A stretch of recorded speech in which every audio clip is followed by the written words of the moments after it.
സുപ്രഭാതം editorial 2026 August 3 തിങ്കൾ.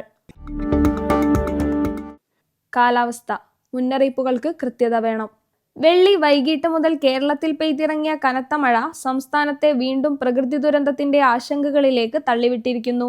പത്തനംതിട്ട, കോട്ടയം, ഇടുക്കി ജില്ലകളാണ് രൂക്ഷമായ മഴക്കെടുതിക്ക് ഇരയായത്. 2 ദിവസം പെയ്ത മഴയെ തുടർന്നുണ്ടായ വെള്ളപ്പൊക്കത്തിലും മണ്ണിടിച്ചിലിലും സംസ്ഥാനത്ത് 10-ലേറെ ജീവനാണ് നഷ്ടമായത്. 6 പേരെ കാണാതായി. കർണാടക വനത്തിൽ ഉരുൾപൊട്ടിയതിനെ തുടർന്ന് കണ്ണൂർ ജില്ലയിലെ മലയോര മേഖലകൾ വെള്ളത്തിനടിയിലായി. കോഴിക്കോട്ടും പാലക്കാട്ടും പേമാരി കടുത്ത നാശം വിതച്ചു. 5-ാം തീയതി വരെ മഴയുണ്ടാകുമെന്നാണ് കാലാവസ്ഥാ വകുപ്പിന്റെ വിലയിരുത്തൽ. ആശ്വാസം പകരുന്ന പ്രവചനമാണെങ്കിലും ജാഗ്രത കൈവിടാൻ സമയമായിട്ടില്ല. തീരദേശ ന്യൂനമർദ്ദ പാത്തിയുടെ രൂപവൽക്കരണവും അനുബന്ധിച്ചുണ്ടായ ശക്തമായ മേഘരൂപവൽക്കരണവുമാണ് മണിക്കൂറിൽ 40 മുതൽ 50 കിലോമീറ്റർ വരെ വേഗതയിൽ വീശിയ കാറ്റ് മഴയുടെ ആഘാതം കൂടുതൽ രൂക്ഷമാക്കി. കാസർഗോഡ് മുതൽ തിരുവനന്തപുരം വരെ മഴ ലഭിച്ചെങ്കിലും തെക്കൻ കേരളത്തിലെയും മലയോര മേഖലയിലെയും ചില പ്രദേശങ്ങളിൽ ഏതാനും മണിക്കൂറുകൾക്കുള്ളിൽ പെയ്തിറങ്ങിയ അതിതീവ്ര മഴയാണ് ദുരന്ത സാഹചര്യം സൃഷ്ടിച്ചത്.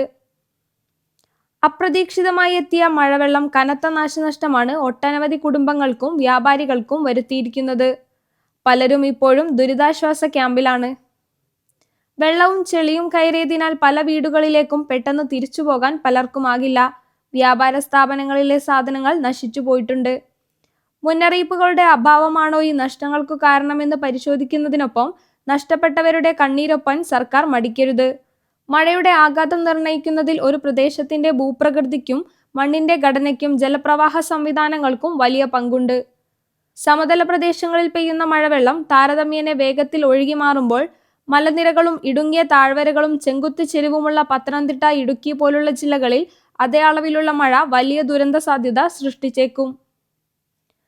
നഗരപ്രദേശങ്ങളിൽ ചെറിയ സമയത്തിനുള്ളിൽ പെയ്യുന്ന മഴ പോലും വെള്ളക്കെട്ടിനും ഗതാഗത തടസ്സത്തിനും ജനജീവിത പ്രതിസന്ധിക്കും കാരണമാകും. അതിനാൽ മഴയുടെ അളവിനൊപ്പം ഓരോ പ്രദേശത്തിന്റെയും ഭൂപ്രകൃതിയും ജലശാസ്ത്രപരമായ സവിശേഷതകളും ഉൾപ്പെടുത്തിയാണ് മുന്നറിയിപ്പുകൾ തയ്യാറാക്കേണ്ടത്. ഈ പശ്ചാത്തലത്തിൽ നിലവിലെ കാലാവസ്ഥാ മുന്നറിയിപ്പ് സംവിധാനങ്ങളുടെ കൃത്യതയും വ്യാപ്തിയും വീണ്ടും ഗൗരവമായി ചർച്ചയ്ക്ക് വിധേയമാക്കേണ്ടതുണ്ട്.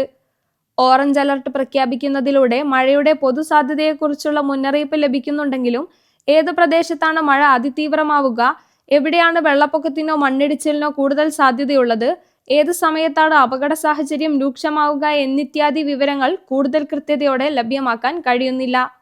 ജില്ലയെ ഒന്നാകെ ഉൾക്കൊള്ളുന്ന പൊതുമുന്നറിയിപ്പുകൾക്കപ്പുറം അപകട സാധ്യതയുള്ള ഗ്രാമങ്ങളെയും വില്ലേജുകളെയും തിരിച്ചറിഞ്ഞ് സമയബന്ധിതമായ മുന്നറിയിപ്പ് നൽകാൻ സാധിച്ചാൽ ആളുകളെ സുരക്ഷിത കേന്ദ്രങ്ങളിലേക്ക് മാറ്റാനും ജീവഹാനി കുറയ്ക്കാനും കഴിയും. കേരളത്തിലെ മഴ പ്രവചനം സ്വാഭാവികമായും സങ്കീർണമായ വെല്ലുവിളിയാണ്. ഭൂമധ്യരേഖയോട് അടുത്തുള്ള ഉഷ്ണമേഖലാ അന്തരീക്ഷത്തിൽ മേഘരൂപവൽക്കരണവും കാറ്റിന്റെ ഗതിയും അതിവേഗം മാറിമറിയുന്നു. പശ്ചിമഘട്ടത്തിന്റെ സവിശേഷ ഭൗമഘടനയും മഴയുടെ സ്വഭാവത്തെ സ്വാധീനിക്കുന്നു. അറബിക്കടലിൽ നിന്നെത്തുന്ന ഈർപ്പമുള്ള കാറ്റ് മലനിരകളിൽ തട്ടി ഉയരുമ്പോൾ വളരെ ചെറിയ പ്രദേശങ്ങളിൽ പോലും കുറഞ്ഞ സമയത്തിനുള്ളിൽ അതിതീവ്ര മഴ പെയ്യാം. ഇത്തരത്തിൽ പെട്ടെന്നുണ്ടാകുന്ന പ്രാദേശിക മേഘരൂപവൽക്കരണങ്ങളെയും തീവ്രമഴയെയും മണിക്കൂറുകൾക്ക് മുമ്പ് കൃത്യമായി തിരിച്ചറിയുക നിലവിലെ പ്രവചന സംവിധാനങ്ങൾക്ക് ഇപ്പോഴും വെല്ലുവിളിയാണ്. കാലാവസ്ഥാ നിരീക്ഷണ സംവിധാനങ്ങളുടെ അടിസ്ഥാന സൗകര്യങ്ങളും സാങ്കേതിക ശേഷിയും കൂടുതൽ ശക്തിപ്പെടുത്തേണ്ടതുണ്ട്. കൂടുതൽ ഡോപ്ലർ കാലാവസ്ഥാ റഡാറുകൾ, ഓട്ടോമാറ്റിക് കാലാവസ്ഥാ സ്റ്റേഷനുകൾ, സാന്ദ്രമായ മഴമാപിനി ശൃംഖലകൾ, ഉയർന്ന കൃത്യതയുള്ള പ്രാദേശിക പ്രവചന മാതൃകകൾ എന്നിവ അനിവാര്യമാണ്. തത്സമയ വിവരങ്ങൾ ശേഖരിച്ച് അവ വേഗത്തിൽ വിശകലനം ചെയ്യാനുള്ള ശേഷിയും വർദ്ധിപ്പിക്കണം. കൃത്രിമ ബുദ്ധിയും മെഷീൻ ലേണിംഗും ഉൾപ്പെടെയുള്ള നവീന സാങ്കേതിക വിദ്യകൾ പ്രയോജനപ്പെടുത്തി കേരളത്തിന്റെ ഭൂപ്രകൃതിക്കും ഉഷ്ണമേഖലാ കാലാവസ്ഥയ്ക്കും അനുയോജ്യമായ പ്രവചന മാതൃകകൾ വികസിപ്പിക്കേണ്ടതുണ്ട്.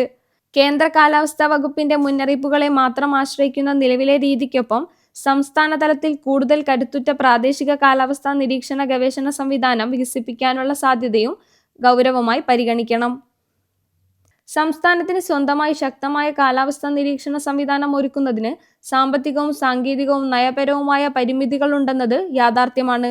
റഡാറുകൾ സ്ഥാപിക്കുന്നതിനും ഉയർന്ന ശേഷിയുള്ള കമ്പ്യൂട്ടിംഗ് സംവിധാനങ്ങൾ വികസിപ്പിക്കുന്നതിനും വിദഗ്ധരെ നിയോഗിക്കുന്നതിനും വലിയ നിക്ഷേപം ആവശ്യമാണ്.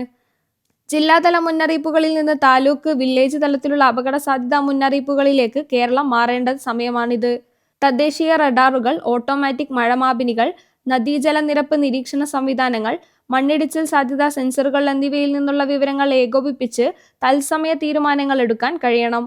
നമ്മുടെ മുന്നറിയിപ്പ് സംവിധാനങ്ങളെ കൂടുതൽ കൃത്യവും പ്രാദേശികവുമാക്കുന്നതിന്റെ ആവശ്യകതയാണ് ഓരോ ദുരന്തവും ഓർമ്മിപ്പിക്കുന്നത്.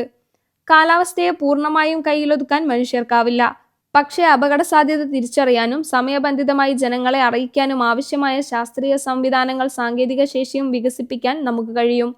പൊതുവായ അലർട്ടുകളിൽ നിന്ന് പ്രാദേശിക കൃത്യതയുള്ള ദുരന്ത മുന്നറിയിപ്പുകളിലേക്കുള്ള മാറ്റമാണ് കേരളം ഇനി ലക്ഷ്യമിടേണ്ടത്. കൃത്യതയില്ലാത്ത മുന്നറിയിപ്പുകൾ വെള്ളത്തിൽ വരച്ച ഫലമേ കാണിക്കൂ.